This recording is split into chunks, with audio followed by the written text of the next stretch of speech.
Tous les scientifiques à travers le monde aujourd'hui attestent que le dérèglement climatique est en cours. Il a commencé, les gaz à effet de serre s'accumulent dans l'atmosphère et malgré ces signaux donnés par les scientifiques, aujourd'hui, on a un peu le sentiment que la classe politique au sens large, les États, laissent faire. Et qu'on est sur des courbes aujourd'hui qui risquent de nous amener à une augmentation des températures moyennes sur la planète de 3 degrés 5, 4 degrés, bien au-delà de ce que les scientifiques estiment être contrôlable. Globalement, ce qu'on peut modifier par nos politiques municipales, c'est 1 tonne sur 5 de gaz à effet de serre. Les 4 autres, ce sont les citoyens, ce sont les acteurs économiques qui peuvent, par la modification de leur comportement, les réduire significativement. À travers le monde, de nombreuses villes aujourd'hui disent si les États ne sont pas au rendez-vous, nous voulons montrer qu'il y a possibilité dès maintenant d'agir. Et donc Paris a adopté un plan climat en 2008. Ce plan climat vise à diviser par 4 nos émissions de gaz à effet de serre à l'horizon 2050 et dès 2020 à réduire de 25% ces émissions.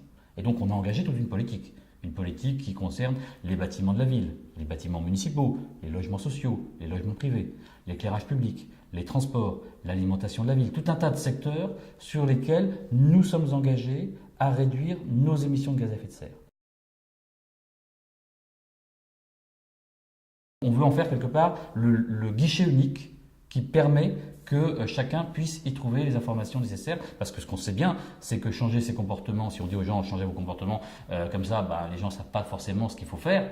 Ils ont besoin que les politiques, les responsables, les politiques publiques, quelque part, leur donnent des outils pour faire. C'est le but de l'agence.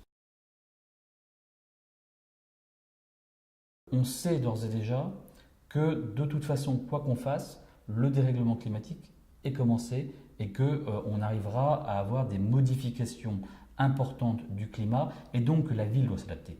La ville doit anticiper. On a eu une canicule en 2003 à Paris qui a fait plusieurs milliers de morts. On l'a un petit peu oublié parce que finalement, dans notre imaginaire collectif, les désastres, on a peut-être un peu tendance à vouloir les oublier, mais on a eu ces morts. Pourquoi ? Parce que des personnes fragiles, la nuit, ne pouvaient plus se reposer parce qu'il faisait trop chaud. Parce que nous sommes dans ce qu'on appelle un îlot de chaleur dans la capitale. La température à Paris était 9 degrés supérieure de celle qu'on avait dans l'Essonne à 20 km de là. Simplement parce que c'est la ville. Et donc adapter le territoire, c'est penser ces événements climatiques et essayer de réduire les impacts négatifs, ces impacts donc en matière d'îlot de chaleur. Donc ça peut vouloir dire végétaliser plus la ville, prévoir des couloirs de vent, prévoir que les réseaux d'eau potable et non eau potable puissent être utilisés pour aider à réduire les températures, etc. Mais c'est aussi penser la vulnérabilité du territoire. Parce que si on prend en compte à la fois cette augmentation des températures, mais aussi l'augmentation des prix de l'énergie, on peut se poser la question, qu'est-ce qu'on mange à Paris ? Et donc comment on se nourrira dans 20 ou 25 ans ? Aujourd'hui, on est sur un territoire, l'Île-de-France, plus que Paris, 14 millions d'habitants, où on est dans une situation où seulement 1% de ce que nous mangeons est produit sur le territoire.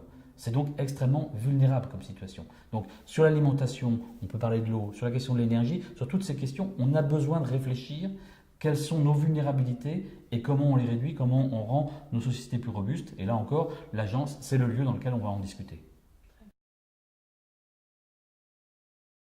Une copropriété, par exemple à Paris, qui a envie de s'adapter pour réduire sa consommation d'énergie, qui se dit c'est bien pour l'environnement, donc c'est bien en tant que citoyen, et en plus ça va permettre de faire des économies, parce que souvent dans ces copropriétés, si elles sont mal isolées, la facture énergétique est importante, donc ça peut coûter cher, et puis on a pas mal de précaires énergétiques sur le territoire parisien, des gens qui ont du mal à payer leur facture de chauffage à la fin du mois. Donc ils se disent bon, on a envie d'agir, mais on veut savoir qu'est-ce qu'il faut faire. L'Agence du climat est l'interlocuteur qui va permettre, d'une part, d'avoir des premières informations sur le bâtiment, parce qu'on a fait une thermographie de Paris, c'est-à-dire une photographie thermique de Paris, d'en haut, vue du ciel, et puis aussi d'un certain nombre de bâtiments. L'agence peut aider à financer un diagnostic thermique. C'est un outil beaucoup plus concret qui permet d'avoir une vraie évaluation du bâtiment et des travaux potentiels. Et là encore, on peut apporter des aides, on peut dire l'ensemble des aides qui existent, et on réfléchit au niveau de la ville de Paris, y compris à mettre des aides supplémentaires. Et en fonction du dialogue qu'on aura avec des copropriétaires, on peut adapter notre dispositif d'aide. Voilà, l'agence, c'est vraiment le lieu où on peut trouver ces informations, échanger. Et ce que je vous dis sur une copropriété, c'est valable sur une entreprise qui, aujourd'hui, voudrait un peu rationaliser ses déplacements pour réduire ses consommations de pétrole, parce que le prix du pétrole va forcément reprendre son ascension et donc c'est un coût pour l'entreprise, et en même temps essayer d'être plus écologique. Bon, là aussi, on peut contribuer parce qu'il y a des exemples qui existent aujourd'hui. L'administration parisienne est en train d'adopter son propre plan de déplacement d'administration, donc on peut apporter des appuis en la matière. Dans cette agence, on a réuni beaucoup d'acteurs du territoire parisien, justement. Il y a les acteurs du bâtiment, il y a des associations, notamment des associations de copropriétaires, il y a des énergéticiens, il y a des entreprises de transport, il y a des entreprises de la grande distribution. On veut continuer à élargir et à faire en sorte que tous ces acteurs-là se retrouvent ensemble, des experts financiers, des banques, parce que la question du financement, par exemple, de ces politiques est posée. Une partie des investissements pour réduire la consommation thermique d'un bâtiment pourront être financés quelque part par les économies d'énergie de demain. Sauf que les économies d'énergie de demain, on n'a pas l'argent. Donc il faut trouver des systèmes avec les banques qui permettent d'emprunter et de se financer sur les économies d'énergie. Alors aujourd'hui, c'est une agence parisienne, c'est, je dirais quelque part l'agence du petit Paris, puisqu'on parle beaucoup du grand Paris, là du territoire parisien. Évidemment, notre réflexion, elle n'est pas à nous limiter simplement aux frontières existantes, puisqu'on parle tous de Paris Métropole, du Grand Paris, etc. Sur les questions énergétiques, sur les questions d'adaptation du territoire, on a besoin de réfléchir ensemble. Alors, pour l'instant, vu l'état du droit, on fait une agence sur le territoire parisien, mais il y a déjà des agences qui sont en train de se créer sur les territoires voisins et on travaille en réseau. Et puis, on veut aussi en faire le lieu dans lequel on réfléchisse ensemble, c'est quoi la politique énergétique d'un territoire. Dans les pays les plus fédéraux, les plus décentralisés, les villes peuvent agir beaucoup plus avec une politique territoriale de l'énergie parce qu'elles ont compétence. Ce n'est pas la tradition française, loin de là. Mais pourtant, on a vraiment le sentiment qu'il y a nécessité à développer une politique énergétique du territoire. C'est ce qu'on fait quand on réduit la consommation en isolant les bâtiments, en réduisant la consommation d'éclairage public. C'est ce qu'on fait quand on développe les énergies renouvelables. C'est aussi ce qu'on peut faire en développant nos réseaux de distribution. Et on a un potentiel important à Paris, c'est le réseau de chaleur.